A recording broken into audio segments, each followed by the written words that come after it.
Сөз Тилаев Табалды Гапаровичте. Рахмат, Мирлан Сакбеч, урматтуу Алтынай Сейитбековна, урматтуу өкмөт мүчөлөрү. Алтынай Сейитбековна, мен сизди Баткен областынын көйгөйүнү көтөргүм келет да, ошол жерде медицина тармагында. Бир да томография, анан рентген аппараты жок.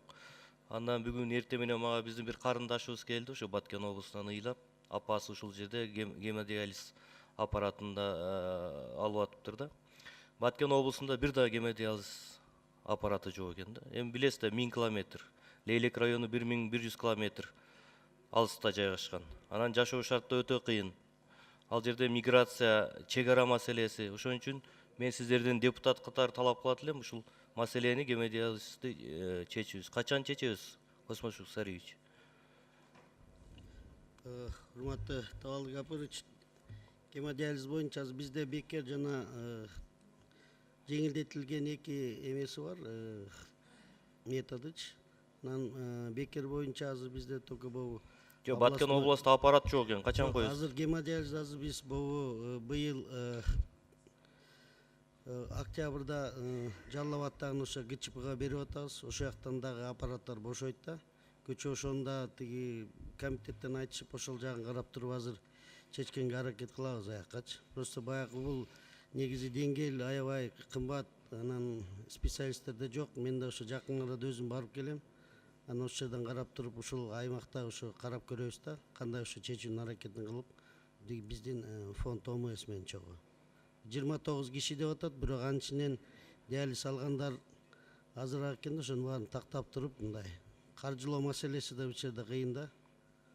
Бирок азыр мүмкүнчүлүк болот аппарат жагынан. Бирок каржылоосун чечсек, биз карап көрөбүз ошону кандай кылып чечебиз. Космосук Сариевич, Алтынай Сейитбековна, эми ал чоң маселе бул. Миграция, Баткен облусунда жумуш орун түзбөсөк. Ошон үчүн мен дагы бир жолу талап кылам. Биздин жарандарыбыздын ден соолугу ал жерде мындан көп. Ал кыз да ыйлап келди, андан көрө шаарга барып кор болгучак өлгөнүбүз оңой деп мен да билген кишилер көп эле жөн эле өлүп атат да. Азыр эми жаштар да көп. Себеби башка улуттун өкүлдөрү бар, мисалы тажик улуттун кээ бир айылдары бар. Жакшы билсеңиз керек, алар бири-бирине жакын туугандарла үйлөнүп, ар бир экинчи үй бүлөдө андай 3төн 4төн балдар бар да. Алар учетко да турбайт, себеби билет кандай кыйынчылык бар экенин. Ошон үчүн тез аранын ичинде чечсек жакшы болот эле да бул маселени. Алтынай Сейитбековна, сөз бересизби ушул жерде? Эртең менен мына ыйлап келди биз карындашыбыз.